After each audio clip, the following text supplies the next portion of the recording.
War was brought into West Germany. The rebels claiming to fight for a neutral, independent Germany had taken over the northern part of the country, securing cities like Hanover and Hamburg.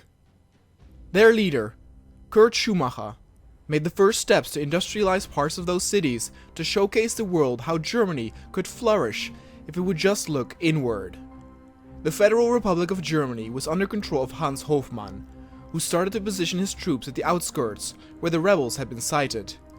Britain, that had troops present in West Germany, proceeded to evacuate its troops to avoid setting up a too aggressive image.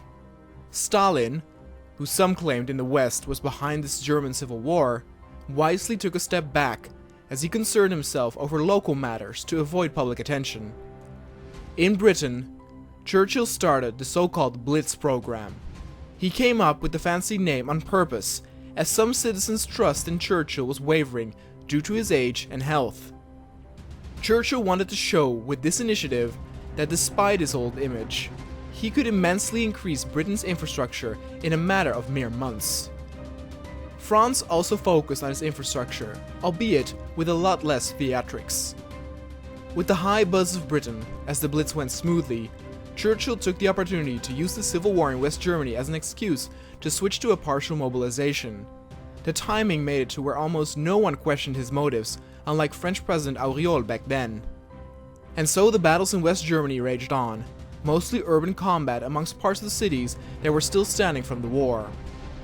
In the first couple of weeks, the death toll stood at 3,000, favoring the defending Federal Republic. In China, the British volunteers fought alongside the Chinese and French against Mao's armies, achieving victories here and there, but altogether were being pushed towards the coast. It did not take long to make people realize that the rebellion in West Germany was a bad decision. Though they achieved victories in the first days of the rebellion, the tide had completely turned against their favor, as they lost territory every day.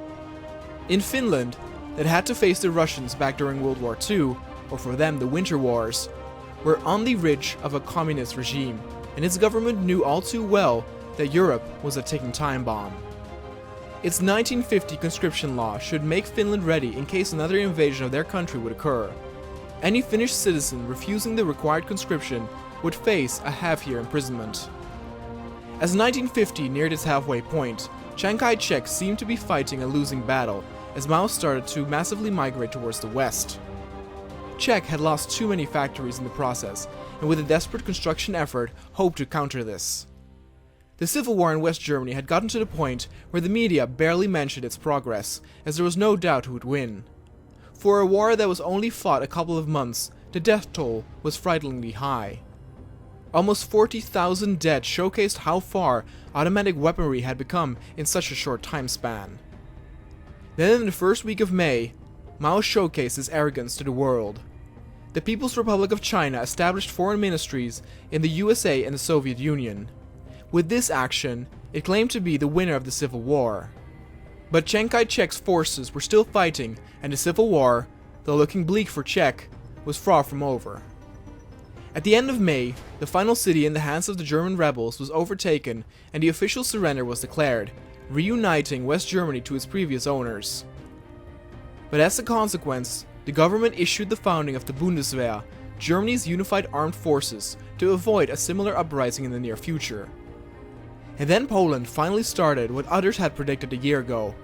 It started secretly uniting people through connections with the cursed soldiers against communism. It started very gradually, and slowly but surely, communist support started to waver in parts of the country. Stalin, who had kept quiet over the past few months, set the first steps in motion of an anti-Semitic campaign known as the Doctors' Plot. With this plot, a group of Jewish doctors from Moscow would be accused of conspiring to assassinate Soviet leaders. These accusations would surely increase world tension if it became public. In Korea, things were quiet. Kim Il-sung devoted himself to the Wonsan industrial area as his government's eyes were ever so fixed on the south. In Britain, Churchill issued a limited conscription law, as the partial mobilization had depleted some of Britain's recruitable population. 6 years after World War II, men weren't exactly eager to enter the army again, but many of Britain's citizens did acknowledge the threat of communism in Europe. While this occurred, Churchill continued his focus on Britain's infrastructure. French President Auriol finally decided to end rationing, preparing for the utilization of the Marshall Plan as one of the last countries to do so. Over the months, Mao's armies had done wonders at the northwestern side of China as they gained much territory, but were still not able to push all the way through to the coast in the south.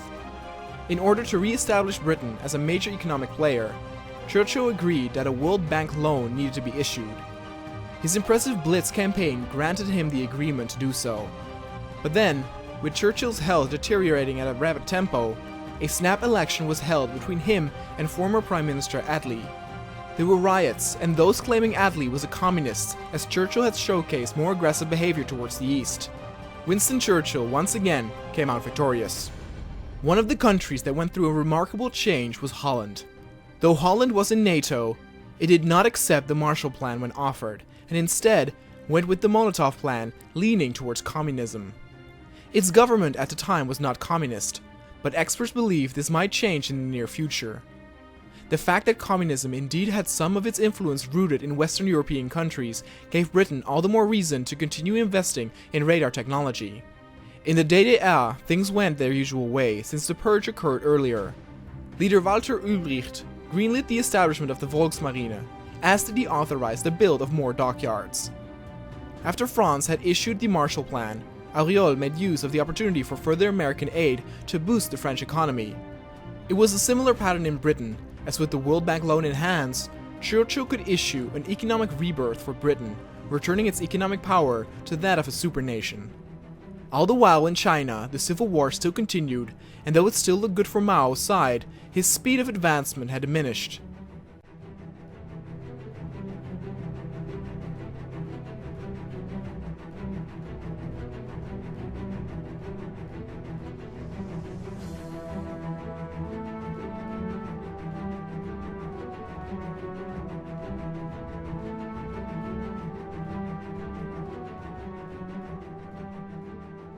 At the end of April 1951, France finally entered its final phase of the Reconstruction, meaning it could look forward after the final rebuilds had been done.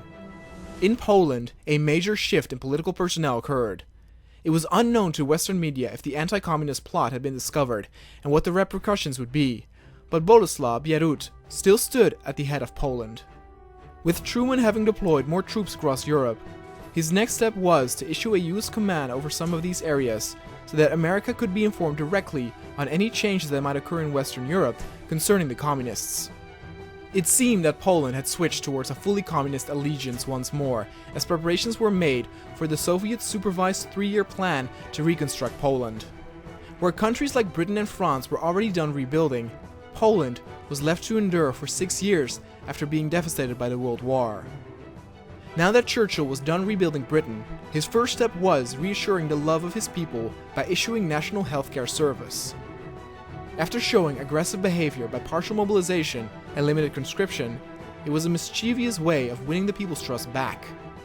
Stalin, after planting the seed of the doctor's plot, started to focus on educating the masses, under a motto of earnest and unbiased education. Everyone in the West knew this to be a lie, but the Soviet government insisted that the education program was not a form of propaganda. In China, Mao's armies now started to show signs of being pushed back, as the French troops led Chiang Kai-shek's forces on the northern side eastward. As Britain was in awe of Churchill's decision to make healthcare a possibility, his next move was to change Britain's working laws for a better output, but overall stricter working conditions. As the West had indeed predicted, Stalin's education of the masses was merely a ruse, as he initiated an anti-Western propaganda program after he was done with the reformed education program. This meant that the new generation of Soviet citizens would grow up in a reality that only painted the West as the evil entity without an opportunity of forming their own opinion. In response, American President Truman issued the McCarran Internal Security Act. The act required communist organizations to register with the United States Attorney General.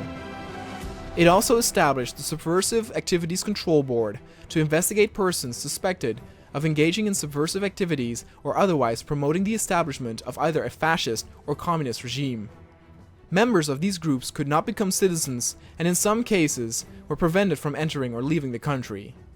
Citizens found in violation could lose their citizenship. And with this, America, much like the Soviets did with the anti-West, fueled an anti-Soviet hatred amongst its citizens. Tensions on both sides were rising.